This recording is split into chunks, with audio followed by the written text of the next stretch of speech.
Hello, my name is Andrew William Smith. Some of my friends call me Sunfrog. And since we're on the PV4J page right now, I will say that I'm a teaching elder, or I'm sorry, a ruling elder, not a teaching, never been a teaching elder, a ruling elder who was a commissioned ruling elder in the PCUSA. But I'm kind of ecclesiologically nomadic and homeless right now, dropping around between a PCUSA church, a UCC church, and an unchurch called Come Together here in Cookeville, Tennessee, where I'm coming from live today.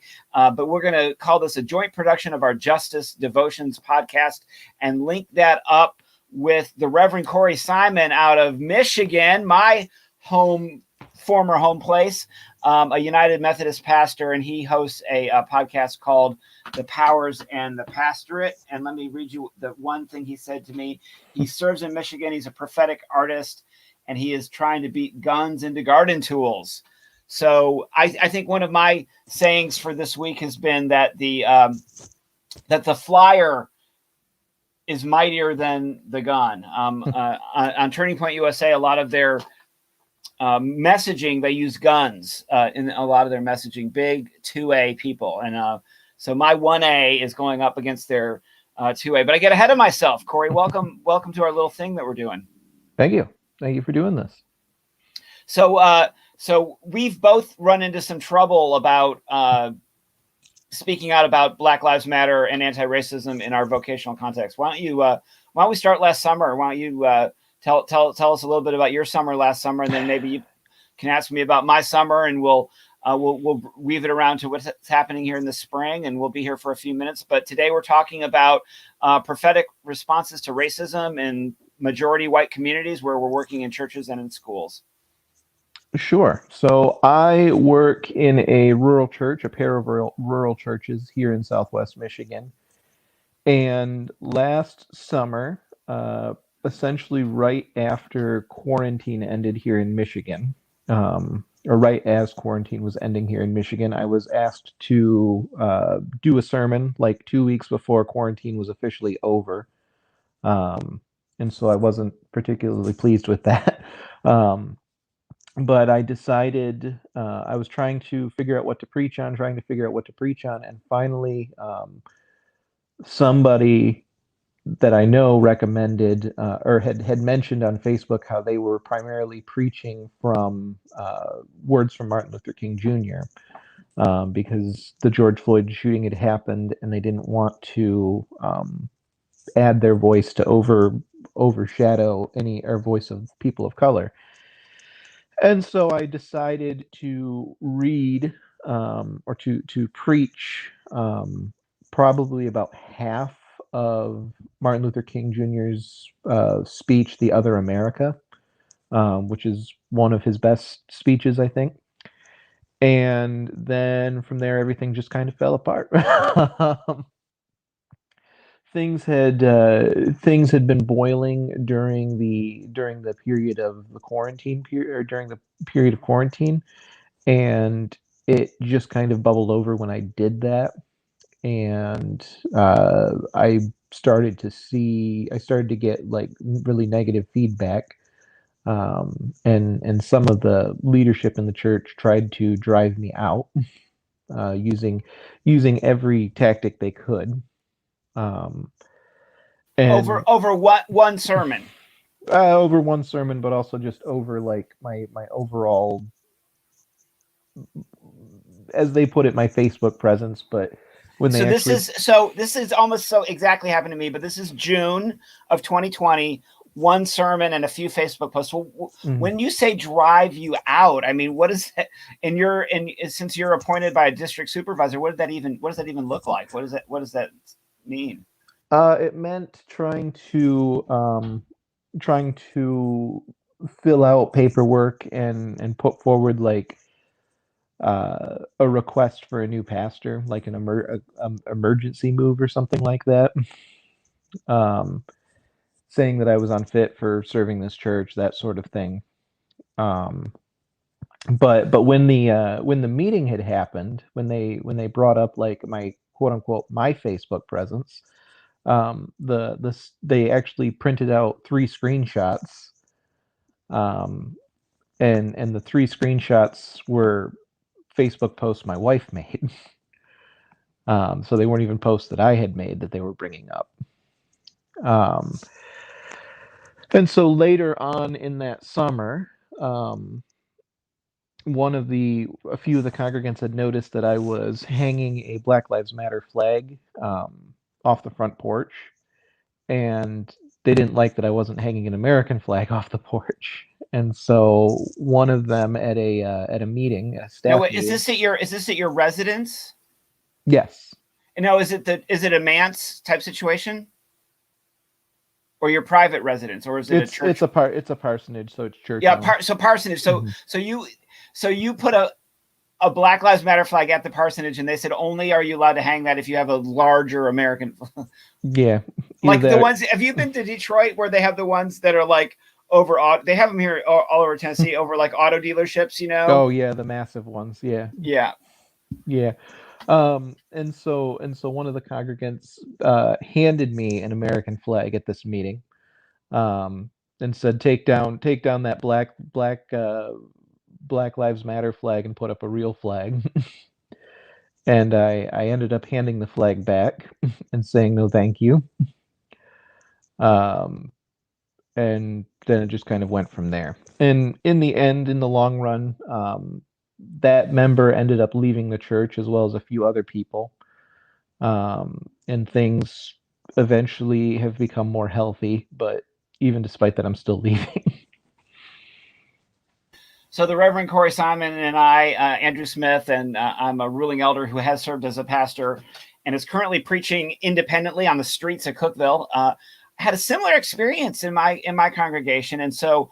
But what happened to me was the FBI came to my house, and that was during the build up to the Black Lives Matter rally in Cookeville on June 6, 2020, because they were following these alleged tips of the busloads of Antifa, which turns out to be a national kind of false flag. I hate using those words like false flag, right? But that's exactly what it was. These mass emails were sent to small towns all over the United States about the busloads of Antifa.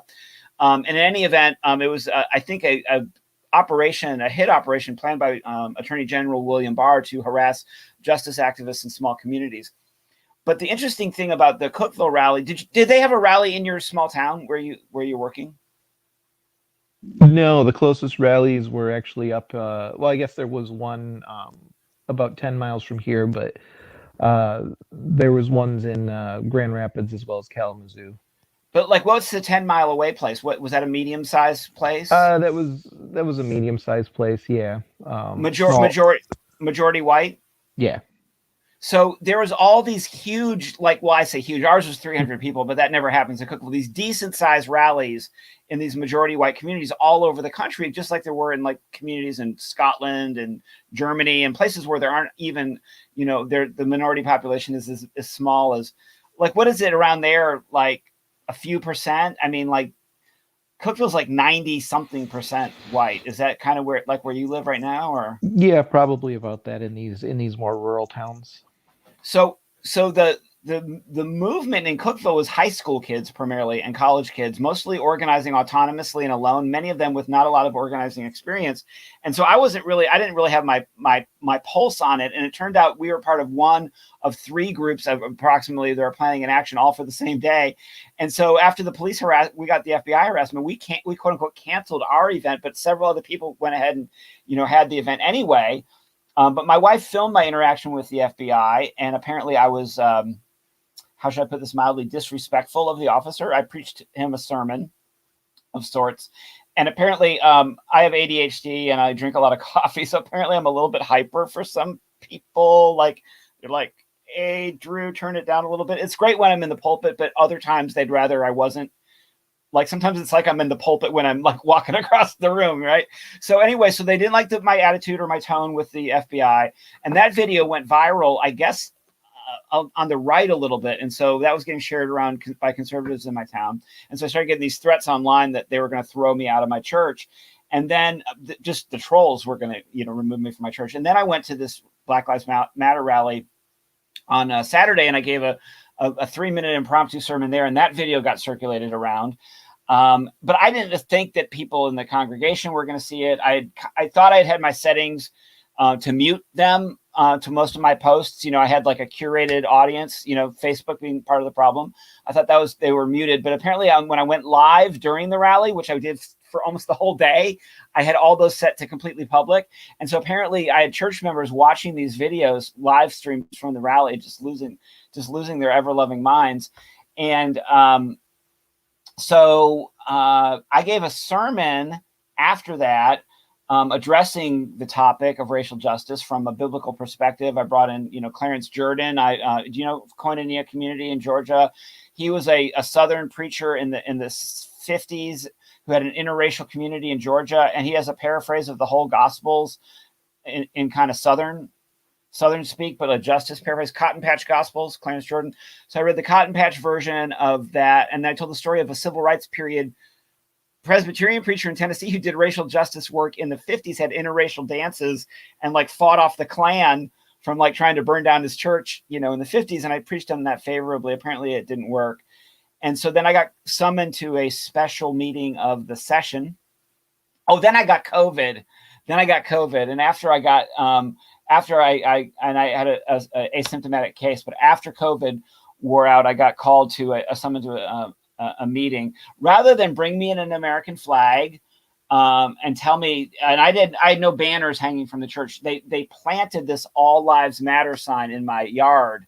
But then it had also of the parsonage, but I only stayed there on the weekends. It was not my primary residence. This church I served was several miles from my home, but they in a rural area. But they under All Lives Matter, they had like Police Lives Matter, fire, lives, a firefighter lives matter. I think they had like dog and cat lives, matter. They had like unborn. They were very strict about the unborn lives matter.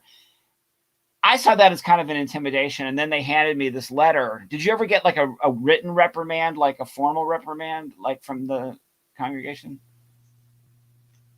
Yeah, kind of. Just not so much. Well, yeah, yes.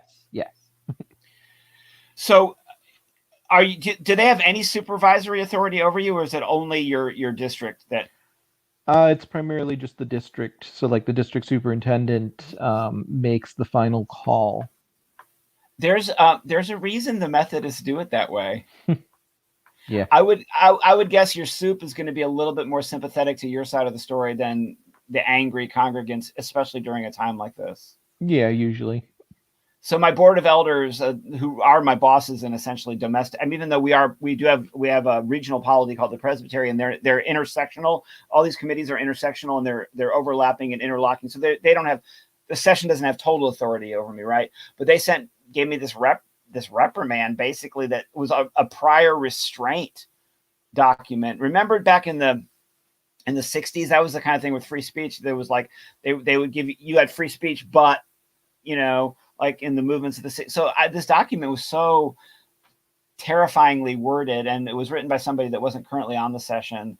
And then no one claimed the document. And I read the document, and I brought in a Presbyterian member because I knew it was going to be a hostile meeting to sit in and kind of help co-moderate the meeting with me, because a session meeting, normally the preacher is the chairman of the session meeting.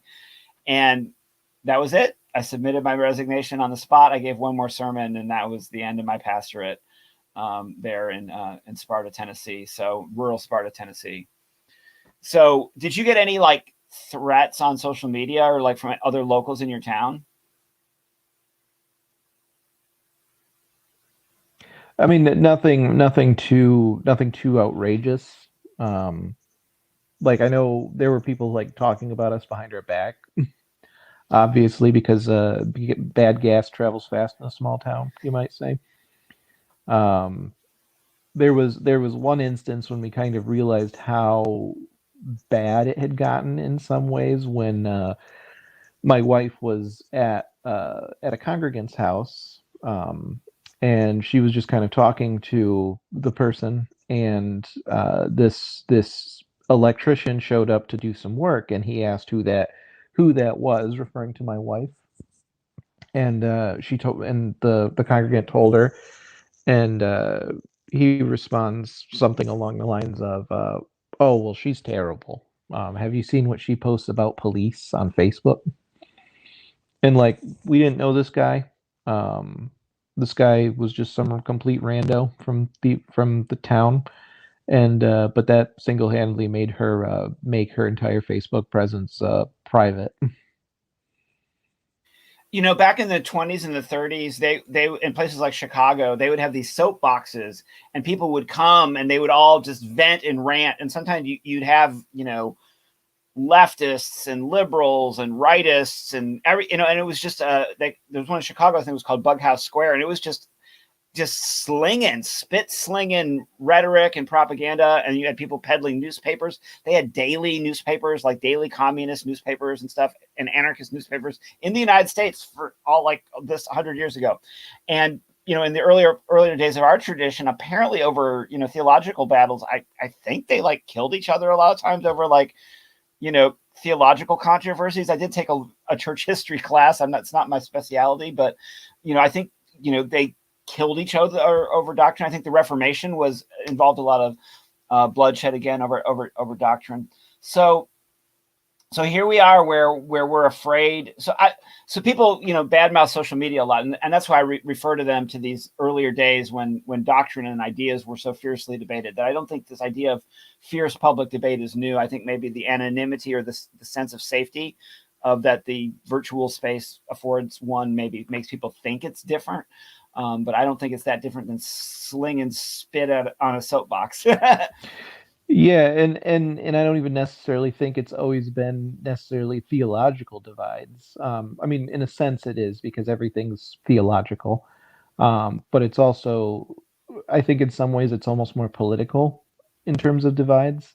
Oh, I agree, and And it's class based it's and race class based, based, and yeah, and again, like I say that with the knowledge that everything is also political in addition to everything being theological.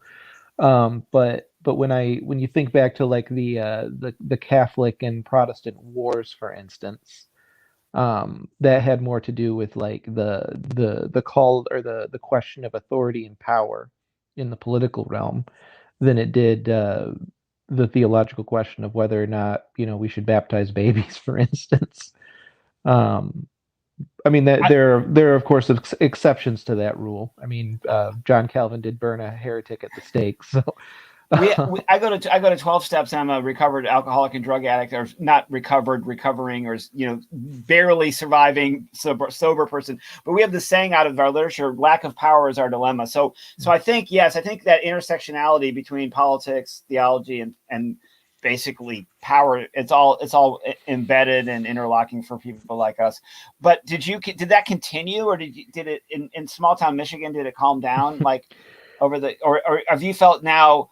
Because I felt convicted. I guess let me just put it to you this way, Reverend Corey. It's like I felt convicted because I felt like up until the point of losing the job, I'd been sort of trying. Well, a colleague of mine who's known me since my hippie drug addict days, now I'm just in my hippie post drug addict days. He said, "You're rather buttoned down now that you're a Presbyterian minister." So like maybe I was like trying to sell out a little bit, trying to play it a little bit safe, kind of steer toward the middle. But after the murder of George Floyd, I was convicted. And I would say I was convicted by Jesus or the Holy Spirit or whatever, or maybe John Brown, Harriet Tubman, Martin Luther King Jr., Frederick Douglass, W.E.B. Du Bois. I was convicted to be an abolitionist. And I had never identified myself as an abolitionist until that point. And I realized that I didn't think the kingdom of God can have prisons and police. I don't know. It fell on me like fire that day that I think to preach a kingdom for the oppressed, as Jesus was anointed to do, to liberate the captives and bring the good day of the Lord, can't involve cops and jails. I don't know. I just like felt that so sufficiently in myself that that's kind of like, that's where all my troubles really started heating up. So what about you? We just kind of met, the other day, even though we've been in each other's orbits.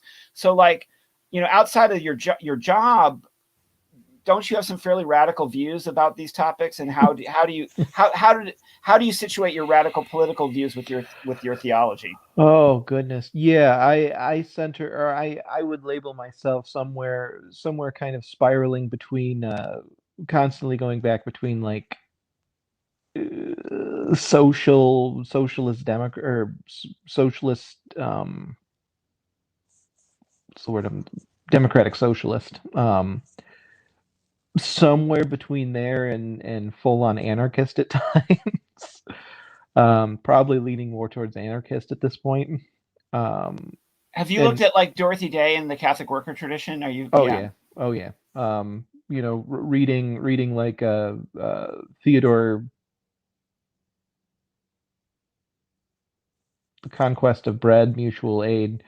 I can't remember his last name for the life of me. Crop Kropotkin. Top. Yes, yes. I was just about to say, except I was going to say Crop Topkin, and I know that's not how it's pronounced, but Kropotkin. Yes. Kropotkin. Do you know Mark Van Steenwick's work, the Unkingdom of God? I think that's the.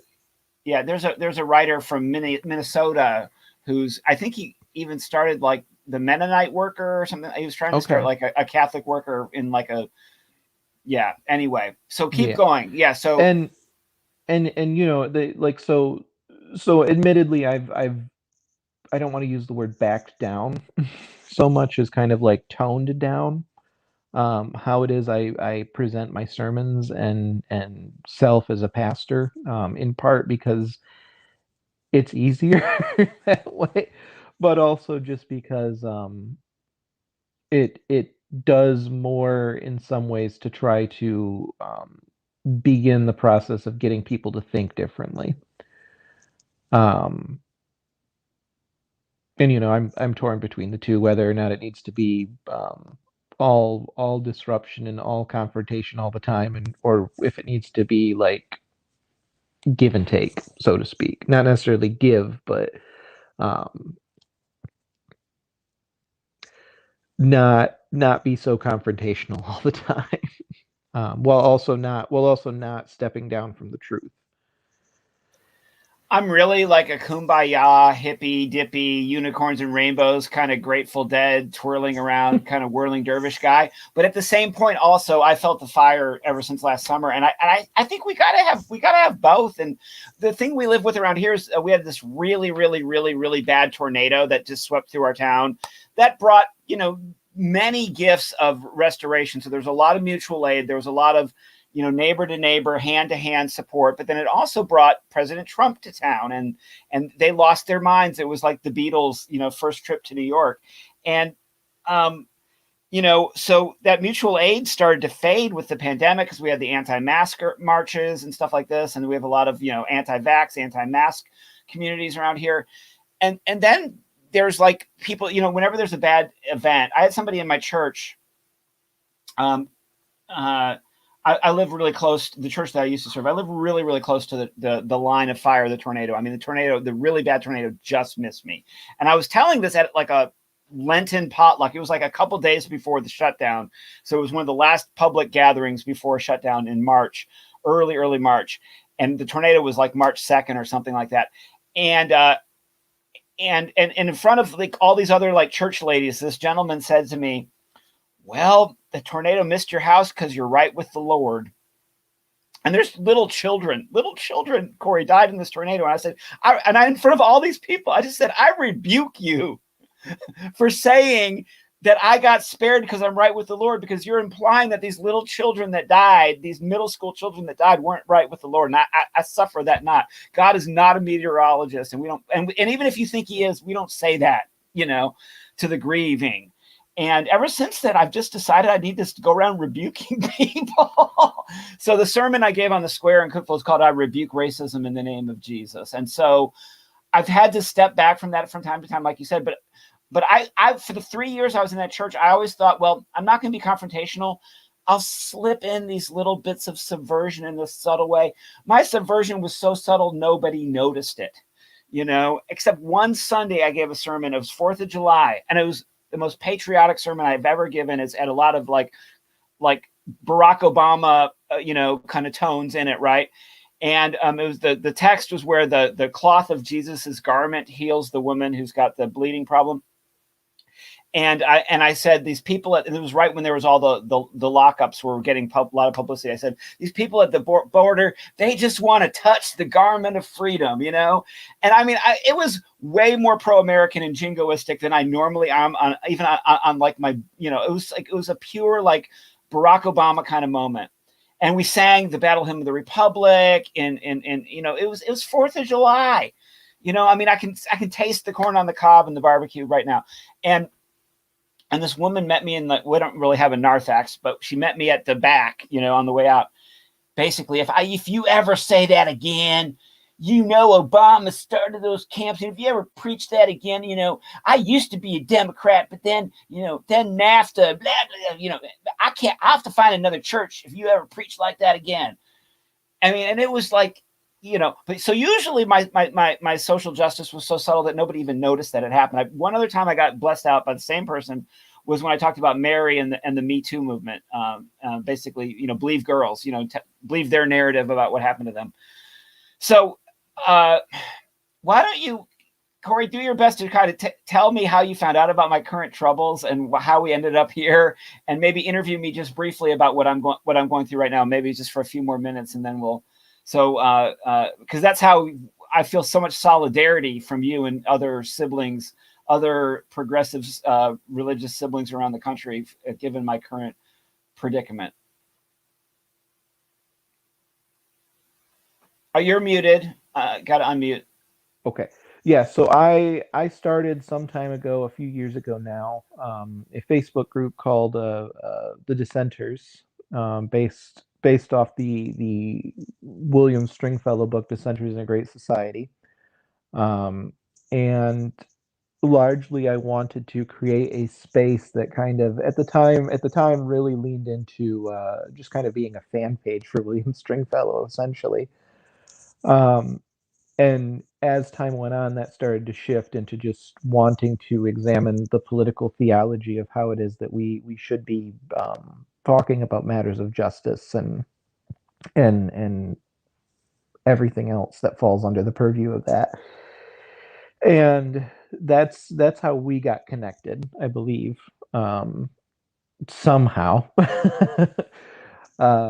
And I started seeing your presence on Facebook more and more. And a few days ago, a few weeks ago, I first caught wind of what was going on with your situation at the university, and didn't really have any idea of what was going on until I started to do more and more research. And about the exact time I was starting to do research into it, you reached out to me. And so yeah, I guess the question that I'll begin an interview with to ask you about is, can you tell me in like a few minutes or less, give me like the background of the situation and what the current situation is. So, so I've worked at Tennessee Tech since 2001, and I'm an English instructor there, and I have tenure since 2011. And I'm an activist, and I've always been an activist, and it's taken many forms. And it was way more like toned down, I guess, before 2020, but before 2009, when I got sober from alcohol and rejoined the church, I wasn't a Christian. I was working in some radical activism based out of Detroit. Worked on a zine, a radical zine. I was involved in direct action a lot against war. I'm a pacifist, a nonviolent pacifist, anti-war activist, civil rights activist. MLK has been my hero since I was 5 years old. But I used to do like nonviolent, like sit-in type stuff. And my last involvement in that was nonviolent direct action, was against the war in Iraq in 2003. But I've also been involved over the years in the movement to close WINSEC, formerly known as the School of Americas in Columbus, Georgia, where paramilitaries got training and was linked to murders of Catholic sisters and other peacemakers in Central America and other liberation theology types in Central America. I was raised up on, like, Bill Kellerman was one of my mentors in high school that we have in common, but raised up on Dorothy Day, Sojourners Magazine, Thomas Merton, and then also secular radical activists. And I've dabbled in interfaith with like Starhawk and all this, so I've got this like history, right, behind me. And then I've advised student groups. If a student group asks me to advise them, so I'm advising the NAACP, co-advising with a Black faculty member or staff member. I'm working on the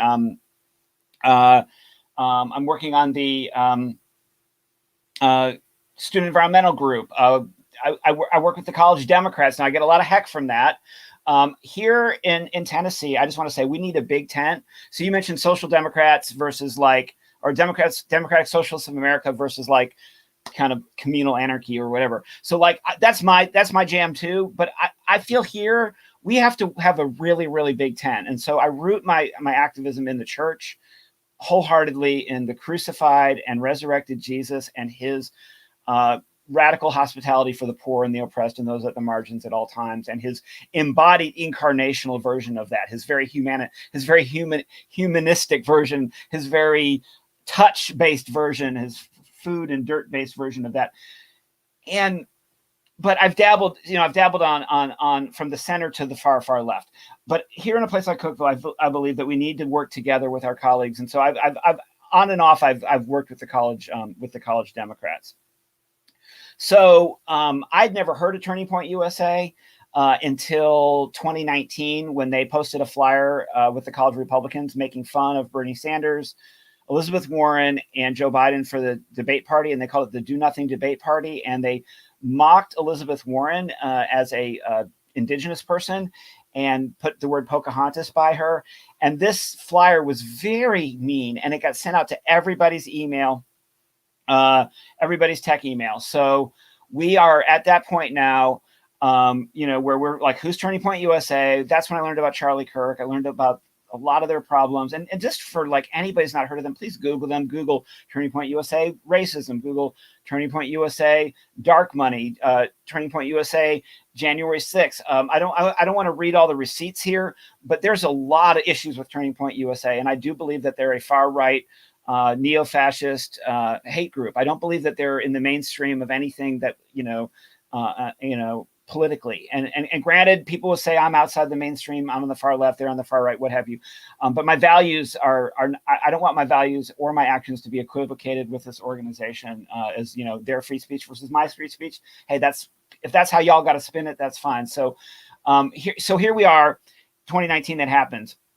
2020 is a really bad year. Because of the pandemic and because of the hate that's going on. But it's also a beautiful year because we see these rebellions, these peaceful rebellions, y'all, all over the world. And so there's hope. And then we have this election, and then we have the Stop the Steal movement, and we have January 6th. And so I'm reeling from all of this, and I've been motivated that I need to stay more involved with groups that are working on tangible change. I have to get out of my. I think you mentioned like the keyboard activism or the confrontation versus. I had to do tangible acts for others.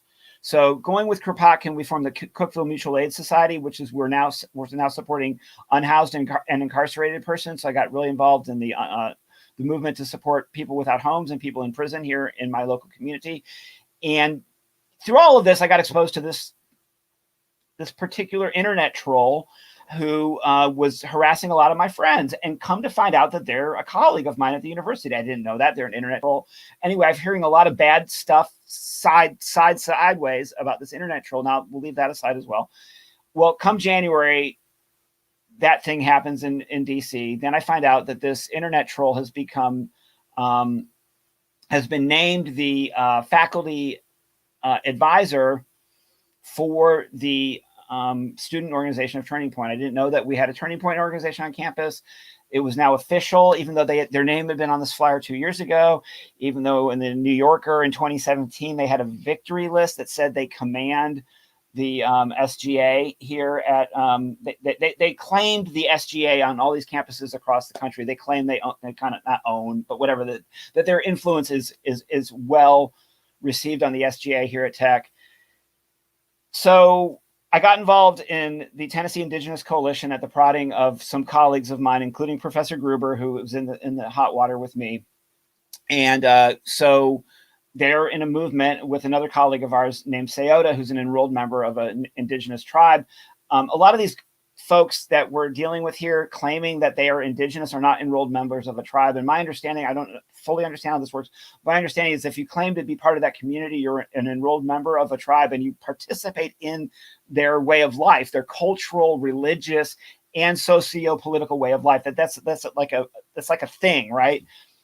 So what happens is they try to change the mascot. I was told we have almost 90 of these mascots in Tennessee. And the local school board rejected the mascot. And on February 4th at the school board meeting, I was just at home. It was deep winter time, watching my feed, my scroll, and I was seeing all this gloating going on from these folks about the mascot, that they kept the mascot and they cheered. And something broke in me when I found out this particular internet troll I'd been hearing about also turns out to be a university colleague, also turns out to be the advisor of this organization, also is just cheering for the R word, this racial slur. This was a word that was used to hunt, to make advertisements for hunting other human beings. So we made the flyer. Flyer's terrible, confrontational, very rhetorically in your face. It was meant to hold up a mirror to their tactics. It was meant to be, people go between, you really called them out at their own stuff and you played right into their hands. You never should have made. So I've received a lot of critiques of the flyer, of how I should have done it better. I shouldn't have named the accuser, because I guess I'm his accuser too. A guy sent me 2 Spider-Mans fighting against each other. Which one's the real Spider-Man? And this man has the same first name as me. So anyway, so that's basically that. And then I thought the flyer would have gotten ripped up, and shredded, and I never would have heard about it again. 2 weeks after that, we got an internal memorandum from the university that we were under investigation and they were contemplating bringing disciplinary charges against us. So that's where we're at. And here we go. And what will happen next? I don't know. So we found out. So that was 51 days later. Charges got brought against us. And then a few days after that, a second set of charges got brought against us. These were done by Human Resources. And I'm a professor. I didn't know that Human Resources had any authority over me whatsoever. I thought only like my dean or my chairperson or my provost or the university president. Those are the people in my line of authority. I thought those were the only people, or maybe the faculty senate. I didn't think the HR department, unless I'd committed an actual crime. And so I guess what we're dealing with now here is this idea that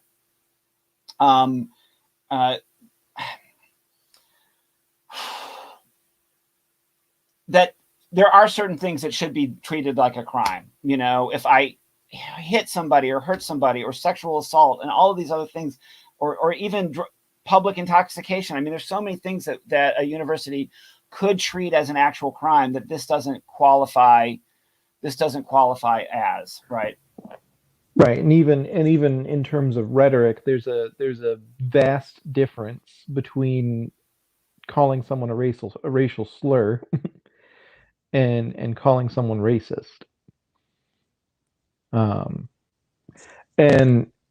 as I was looking into your case, and as I've been like reading all the articles you've been posting, both positive and conservative propaganda, that's really just the playbook of how propaganda and how that sort of, like, as you said, neo-fascist idea, like, tactics work. Is this sort of free speech for me but not for thee attitude, where Turning Point USA and all of these other organizations will work in such a way that they say whatever they want effectively, but they do it respectably. And as soon as anybody says anything different, it's you're attacking my free speech, or you shouldn't be allowed to say that. And so, like, reading the Charlie Kirk, the poopy pants Charlie Kirk, as I like to call him, reading his article, for instance, he tries to frame it as well, we just want parents to know who the Marxists are on campus, but their article wanted to intimidate us. as though those are two things, and it leans more onto their side. So one of the things I said in the flyer was that I was putting this professor on a list. Well, there's no list. Mm-hmm. There's no. I mean, my list is like, world peace, a living wage, universal health care, no harassment of trans youth. My list is the kinds of causes that people of our, yeah, you have a rhetorical list. end hyperdevelopment, restore creation. I think if we actually start reforesting, if we actually start creating more forests and fewer parking lots, we might actually be able to. Reversing climate change is not about solar panels and green cars. It's about more wilderness. So I've got so many things that I care about that I'm passionate about. It was meant to be a mirror. It was meant to be a parody. Somebody criticized it. It's like, sir, if it's a parody, it's supposed to be funny now. So it's meant to be a parody of their watch list. And they're saying my implication of a list is a threat, but then their list must be a threat too, which is why I said I didn't feel it was welcome on my campus.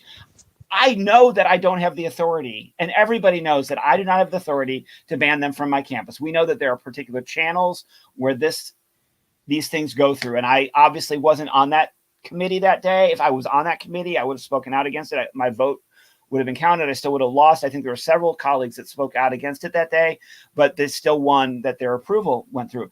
But that doesn't mean I can't say that I don't want these kind of ideas in my community.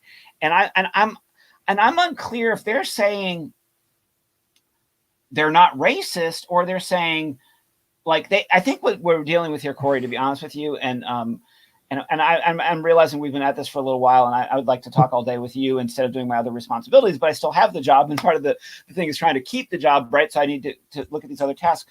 But it's like, do they just want to change the definition of racism so much, or do they want to erase the definition of racism, or because I think they're going on what I think was previously known as post-racial colorblindness. That I think is the academic term for people who believe that, and the reasons they give for that racism doesn't exist. They never look at police brutality. They don't look at economic things.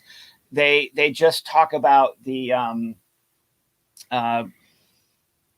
individual, LeBron James is rich, Oprah Winfrey's rich, so therefore we don't have racism. Or Barack Obama was president, so therefore there's no racism. Or, I met a black guy at the store and I didn't kill him, and he bought me my coffee in the Starbucks line, so therefore there's no racism. They don't have a systemic or even a, not even a theological understanding. They just they've reduced the idea of racism to individual acts of impolite bigotry. Yeah.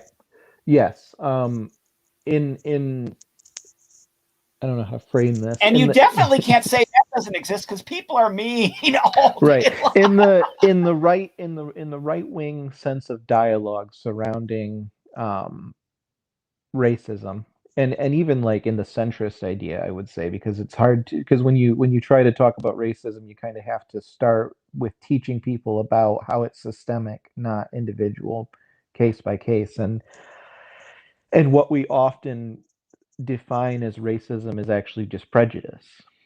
That racism is something bigger, and so when we look at this situation, for instance, what it seems like is that there are a certain voice. There's a certain voice that would say that would attempt to argue that essentially nothing by their definition is racist. By their definition, the only thing that's racist is people who say they're racist, like people who openly admit they're racist, except for Black Lives Matter. Black Lives Matter is apparently racist because it's elevating black people over white people somehow. But yeah, it turns it into it attempts to strip it of its language and its power to such a point where the only people who are racist are those who are actively burning crosses on people's lawns. And it just lacks it lacks honesty. We have actual registered KKK groups and groups of that nature in Cookeville. People in the one town over called Silver Point got rocks thrown into their yards with KKK recruitment flyers in them. When I had this fallout with my church, I heard all kinds of racial epithets, not like the actual, but it was yes, but kind of, but it was racism. And then they said a lot of racist stuff to me. One of the things I got in the most trouble for was calling out this monument in our private city cemetery. It's our public private city cemetery. It's public land owned by the city of Cookeville, private headstones with a covenant that clearly says there must be interred remains under that, right? So it's just wild, right? So they put this gigantic monument in like 2005. The rhetoric on it is the greatest fighting force America has ever known. It's this worst kind of lost cause, distortionist, and they put the flags all around it. I'm like, that's a racist monument. That's a straight up and I'm not a big patriot, okay? But for the patriots in the house, all the Blue Lives Matter, Military Lives Matter crowd, these are effing traitorous, loser, lost cause like that, So I don't even know about all that, Corey, but it just flies over me. I go by it all the time, and I say these kind of it's kind of a cross between a prayer and a curse every time I go by that, because my brother, city council brother Mark, got the city to pass a resolution that they would place signs at the perimeters of this cemetery, making the most mealy-mouthed, nicey nice Southern disclaimer of that monument. And they didn't even say it. They didn't put the signs near the monument disclaiming it. And in the disclaimer, it said they disclaimed this is private, all headstones or all decorations are private, whatever, any rhetorical anything is private and does not represent the views of Cookeville, the city of Cookeville, the people of Cookeville.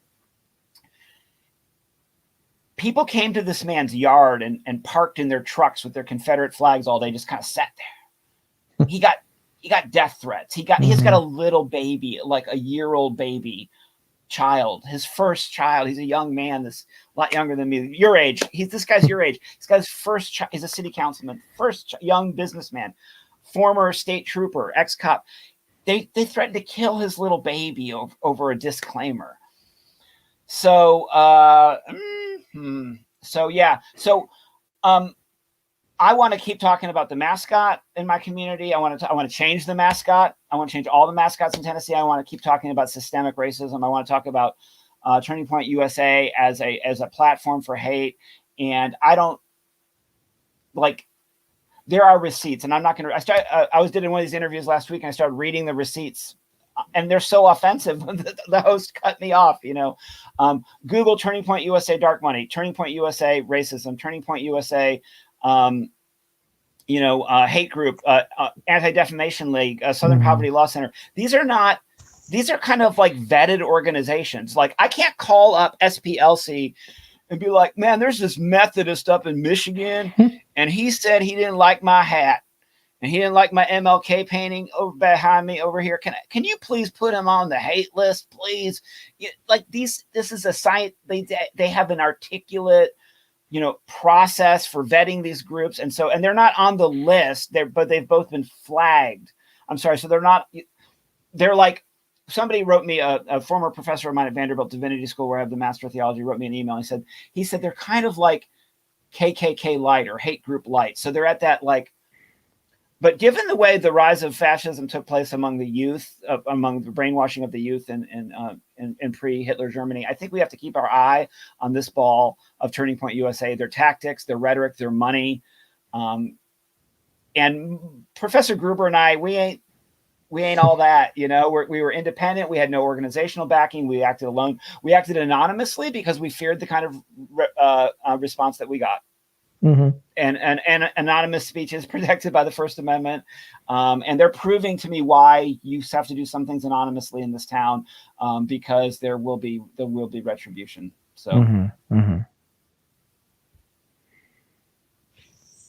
Corey, what next time? Let's interview Bill Kellerman together. Or did you already interview Bill Kellerman on your podcast? I've spoken to him, but I haven't spoken to him since I heard about this new book that he's coming out with. So let's you and I do an interview of him, because I promised him one. And also let's you still want to do the book group? Do you got time this summer to do a book group? Sure. So William Stringfellow's book that I read last summer is Christians and Aliens and An Ethic for Christians and Aliens, or Christians and Other Aliens in a Strange Land. I read that last summer, and it helped me survive the summer. That and gospel songs with cuss words, lots of cuss words in them. And I was like my pen was like burning through the page about this last summer when I read the Stringfellow book. I would love to read it with a group. Mm-hmm. So look on the dissenters page. If you are interested in William Stringfellow and the ideas of the dissenter, join the dissenters page on Facebook. I'm Andrew Smith, a lay preacher. Well, I'm not. I'm sorry. Let me step back forward. I am a ruling elder in the PCUSA, former lay preacher, but I've recently been ordained by my unchurch. So that means I'm an unreverend of the unchurch, and I'm a street preacher. So I'm the Reverend Street Preacher from Cookeville, Tennessee, and the Reverend Corey from Western Michigan. This has been a joint production of the Justice Devotions and the Powers and the Pastorate podcast. Getting that Michigan, Tennessee thing back together. You know, the Tennesseans, the Appalachians went Michigan for jobs. Mm-hmm. And then a lot of people from Michigan came down here for jobs, like when GM opened up in Spring Hill, Tennessee. I came down here to work in higher ed. So there's always been a pipeline between on I-65 and 75 between Tennessee and Detroit, also, and Michigan. Also, Jack White from the White Stripes came from Detroit to Nashville. So I'll see you this summer, hopefully, if if we have time to meet up for coffee or something. If not, let's keep this conversation going online. I'm trying to dip my toes into Lake Michigan. I hope you all can keep the COVID numbers down so it's not safe. It is safe for me to come. Have you gotten poked? Have you gotten poked? Oh yeah, I've gotten double poked. I got my poke. I got my poke right in Jesus's forehead. Oh, let me see your tats. Let's show our tats to the people. I got a cross and a PCUSA logo on that side. I got a full thing. So let me see your sleeve. You got a lot of Jesus sleeve. I got a little frog over here. Oh, it's beautiful. Okay, Corey, it has been an honor. We're at 51 minutes. I'm going to go and be a responsible member of society. Have a blessed and beautiful and badass day. You do the same. Until next time. Oh, I need to find the button here. Goodbye, everybody. I find the button to say goodbye here.